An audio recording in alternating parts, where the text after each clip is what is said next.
Hello मेरे प्यारे दोस्तों, आप सभी का स्वागत है अपने चैनल खुराई एमएस कोचिंग में। बिना टाइम खराब किए आपके लिए एक और नई वीडियो लेकर आ चुके हैं। चलिए वीडियो को स्टार्ट करते हैं। तो यहाँ पर माह अगस्त 2023 आपका विषय रहेगा, इसे आप देखने जा रहे हैं। तो यहाँ पर आपका माह अगस्त वाले 2023 का आपका है। तो यहाँ पर आप देखेंगे कक्षा 8 वालों का है और इसी प्रकार आगे बढ़ते हुए आप देखेंगे विषय आपका सामाजिक विज्ञान का हुआ। तो और आगे अच्छी तरह से जानकारी प्राप्त करेंगे। तो पूर्णांक आपका 25 अंक का रहेगा। समय आपको 40 मिनट दिया जाएगा। इसके बाद वस्तुनिष्ठ प्रश्न पहले आपसे पूछे जाएंगे, इसके बाद आपसे और भी जानकारी प्राप्त की जाएगी। तो चलिए पहले नंबर पर वस्तुनिष्ठ ओनली 3 क्वेश्चन रहेंगे। तो यहाँ पर आपको दिख रहे होंगे। चलिए एक एक करके इनके आंसर देखते हैं और आगे वस्तुनिष्ठ प्रश्न दिए गए हैं। यहाँ पर लघु मिलेंगे, दीर्घ मिलेंगे, इस प्रकार और भी जितने क्वेश्चन हैं उन सभी को हल करना है। तो चलिए यहाँ पर पहला क्वेश्चन आपसे पूछा गया है, मृदा निर्माण का कारण नहीं है। तो समय मृदा निर्माण का कारण होता है। यहाँ पर मृदा का गठन मृदा निर्माण का कारण होता है। जैव पदार्थ मृदा निर्माण का कारण होता है, परंतु जो भूकंप है वो मृदा निर्माण का कारण नहीं होता। तो इसका राइट आंसर आपका भूकंप हो जाएगा। इसके बाद नेक्स्ट क्वेश्चन देखेंगे। यहाँ पर पूछा गया है, ब्रिटिश कारखाने को कहते थे। तो यहाँ पर महल तो महल नहीं कहते थे, कोठी तो यहाँ पर नहीं कहते थे, इसके बाद किला तो यहाँ पर नहीं कहते थे, तो ये बंगला कहते थे। क्या कहते थे? बंगला। ब्रिटिश कारखाने को बंगला कहते थे। जैसे अपन कारखाने कहते हैं, ब्रिटिश इनको बंगला कहते थे। क्या कहते थे? बंगला कहते थे। इसके बाद आगे आप देखेंगे तो यहाँ पर क्वेश्चन पूछा गया है, भारत के पहले गवर्नर जनरल कौन थे। तो यहाँ पर पहला क्वेश्चन दिया गया है, लॉर्ड डलहौजी तो नहीं थे। यहाँ पर लॉर्ड वेलेस्ली तो नहीं थे। इसके बाद आगे दिया गया है, जनरल डायर तो नहीं था। तो यहाँ पर आपका राइट आंसर हो जाएगा B is the right answer, अर्थात लॉर्ड वेलेस्ली बैटिंग इसका राइट आंसर हो जाएगा। तो यहाँ पर लॉर्ड वेलेस्ली बैटिंग इसका राइट आंसर हो गया। तो चलिए बिना टाइम खराब किए फर्स्ट सेकंड थर्ड तीनों क्वेश्चन आपने अच्छी तरह से कंप्लीट कर लिए हैं। चलिए बिना टाइम खराब किए थोड़ा आगे और देख लेते हैं। तो यहाँ पर ए रही आपके आगे को क्वेश्चन, अर्थात अति लघुत्तरीय प्रश्न।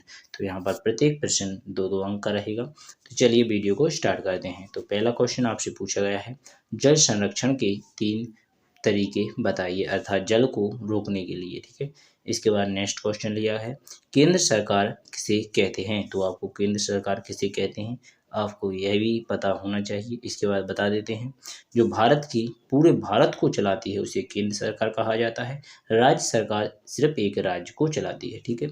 तो यहाँ पर बताएंगे आगे आपको आंसर भी, ऐसा ना समझे कि यहाँ पर बता दिया है। और जल संरक्षण के आप कार्य जानते हैं, पेड़ पौधे लगाना, जो भी आप जल बांध बांध बनाना, इस प्रकार के जल को संरक्षित करने को ही जल संरक्षण कहते हैं। इसके बाद रहेगा, हैदर अली कहाँ का शासक था। चलिए पहले इनके एक एक करके आंसर देख लेते हैं। तो पहले क्वेश्चन दिया गया था चौथे नंबर पर, जल संरक्षण के उपाय। तो यहाँ पर वृक्षारोपण, अर्थात हमने पहले बताया था आपको, वृक्षों को लगाओ तो आपका जल संरक्षण हो जाएगा। इसके बाद पहले दूसरा क्वेश्चन, रिसाव व वशीकरण रोकना। तो यहाँ पर वशीकरण अर्थात वाष्प होकर जो पानी और रिसाव हो जाता है उसे कहते हैं रिसाव व वशीकरण रोकना। वर्षा जल संरक्षण अर्थात बांध बनाओ, हमने आपको बता ही दिया था। तो बस ओनली ये 3 कारण आपको लिख देना है, आपका पूरा कंप्लीट हो जाता है। इसके बाद देखेंगे आप आगे। तो यहाँ पर लिया है गया है 5वां क्वेश्चन, तो केंद्र सरकार किसे कहते हैं। तो मैंने बताया था, देश की संपूर्ण जनता के हितों के लिए जो सरकार पूरे देश पर शासन करती है उसे केंद्र सरकार कहते हैं। मैंने पहले ही बताया था, पूरे देश में करती है उसे केंद्र सरकार कहा जाता है। राज्य सरकार सिर्फ एक राज्य पर शासन करती है। तो इसके बाद अगला क्वेश्चन लिया गया था, हैदर अली कहाँ का शासक था। तो हैदर अली मैसूर का शासक था। कहाँ का था तो आपसे पूछा जाएगा, तो मैसूर इसका राइट आंसर हो जाएगा। इसके बाद थोड़ी इसकी विशेष जानकारी इसमें बता देते हैं। वह 1721 में वेदिकोट मैसूर भारत में पैदा हुआ था। वह अपने सैन्य कौशल और प्रशासनिक क्षमताओं के लिए जाना जाता था।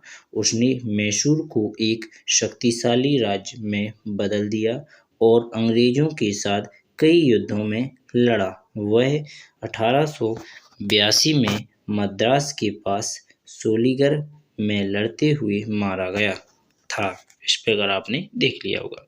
चलिए बिना टाइम खराब किए आगे देख लेते हैं।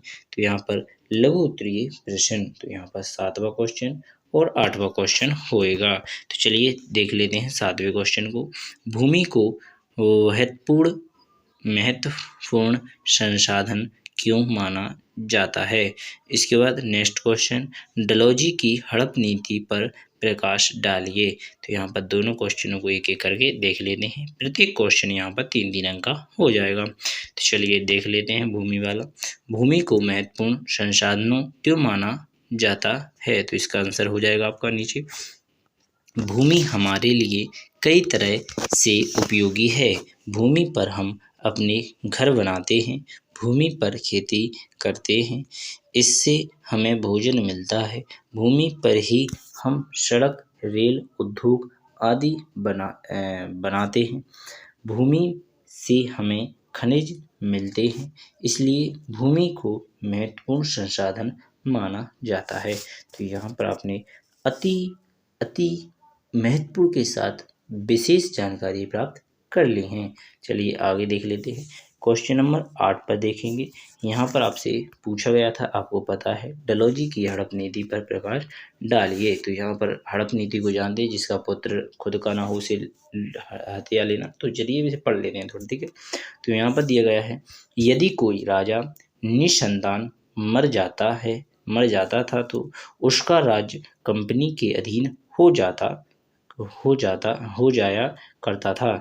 यद्यपि गोद लेने की स्वीकृति भी दी गई थी, अर्थात आप किसी को भी गोद नहीं ले सकते, परंतु इसमें भी शर्त यह थी कि बिना कंपनी सरकार की पूर्व स्वीकृति के गोद नहीं लिया जा सकता था। साथ ही कंपनी स्वीकृति देने के लिए बाध्य भी नहीं थी।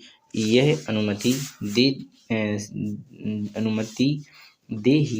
भी सकती थी और नहीं दे सकती थी। इस प्रकार अंग्रेजों को अनेक राज्यों को हड़पने का बहाना मिल गया। लॉर्ड डलहौजी की इस नीति को राज्य हड़पने की नीति कहा गया, ठीक है, राज हड़पने की नीति कहा गया। तो आशा करेंगे आपको यह अच्छा लगा होगा समझ में आ गया होगा। बुरा लगा था वो तो हमको ही पता है, इन्होंने हड़प नीति चलाई और हमारे राजाओं को लूट लिया। चलिए आगे क्वेश्चन देख लेते हैं। संसद के कार्यों को लिखिए। तो यहाँ पर 9वां क्वेश्चन दिया गया है, संसद के क्या कार्य होते हैं। तो इनको आपको समझना चाहिए कि संसद में क्या कार्य होते हैं संसद के। चलिए इसके एक खंड बा प्रोजेक्ट कार्य है, इसे भी पढ़ लीजिए, आगे आपको बता दूंगा। अगर मैं प्रधानमंत्री होता पर अपने विचार 5 वाक्यों को लिखिए। तो अगर मैं प्रधानमंत्री होता तो आपको अपने वाक्य बताना है क्या करते। पहले आपको संसद के कार्य बता देते हैं। संसद क्या करता है। संसद भारत का सर्वोच्च कानून निर्माता निकाय है। इसके 2 सदन हैं, लोकसभा और राज्यसभा। संसद के कार्य निम्नलिखित हैं, कानून बनाना और बजट पास करना। अर्थात बजट का मतलब ये होता है कि कितना खर्चा करना है, कितना हमको प्राप्त होगा, उसका लेन देन समझकर उसे बजट पेश करना कहते हैं। कानून बनाना का मतलब होता है कि हम क्या क्या कानून बनाएंगे, कैसे इस भारत को चलाएंगे, वो कानून भी संसद द्वारा बनाए जाते हैं। तो आशा करेंगे आपको समझ में आ गया होगा। चलिए नेक्स्ट क्वेश्चन देख लेते हैं। इसी के नियंत्रण और संतुलनकारी शक्ति का प्रयोग करना। जैसे नियंत्रण कर सकें इस पर, उस प्रकार की शक्तियों का प्रयोग करना इस संसद का ही कारण है। इसके बाद विदेशी मामलों में नियंत्रण लेना, अर्थात विदेशी जो मामले हैं उन पर नियंत्रण लेना। इसके बाद राष्ट्रपति और उपराष्ट्रपति का चुनाव करना। अगर राष्ट्रपति और उपराष्ट्रपति का जो चुनाव होते हैं वो संसद द्वारा ही होते हैं। चलिए आगे देख लेते हैं। तो क्वेश्चन नंबर 10 का अब देखने जा रहे हैं, अगर आप राष्ट्रपति होते तो क्या क्या करते। ठीक है, चलिए देखते हैं हम क्या क्या कर सकते हैं। भारत को एक विकसित और सुखी देश बनाता, अर्थात अगर आप होते तो आप अपने हिसाब से भी लिख सकते हैं। ठीक है, मैंने अपने हिसाब से लिखने की चेष्टा की है। अगर मैं भारत का प्रधानमंत्री होता तो मैं भारत को एक विकसित और सुखी देश बनाता। ठीक है, पहला मेरा पॉइंट मन से आया है, मैंने बताया आपके लिए। आप भी अपने मन से जो भी करना चाहें वो बता सकते हैं। सभी भारतीयों के लिए समान अवसर उपलब्ध कराता, चाहे दलित हो या कोई भी हो, सभी को एक समान अधिकार दिलवाता, चाहे नारी हो या पुरुष हो, सभी को। ठीक है, तो चलिए ये मेरा दूसरा पॉइंट है। इसके बाद मैं तीसरा बताता हूँ। गरीबी, भ्रष्टाचार और बेरोजगारी को दूर करता, अर्थात जो गरीब हैं उनको उन्हें गरीबी भगाता।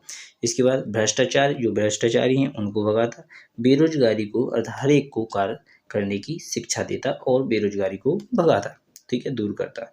ये तीसरा नंबर का कारण बताया सोचा है। इसके बाद अगर मैं तीसरे नंबर पर भारत को एक मजबूत और शक्तिशाली देश बनाता है, जो वर्तमान में मोदी साहब बहुत अच्छी कर रहे हैं। बस ये 3 काम ऊपर के नहीं कर पा रहे, एक काम तो बहुत अच्छी तरह से कर रहे हैं। भारत को एक मजबूत और शक्तिशाली देश बनाता। ठीक है, मैं भी बनाता। भारत को विश्व में एक श्रेष्ठ स्थान दिलाता, तो ये भी मोदी साहब बहुत अच्छी कर रहे हैं, तो ये भी मैं भी कराता। तो ये प्रकार आप देख सकते हैं। तो आशा करेंगे आपको ये सभी पॉइंट अच्छे लगे होंगे, और आपके भी जो हों, जो आप कराना चाहते हैं वो कमेंट बॉक्स में बता दीजिएगा।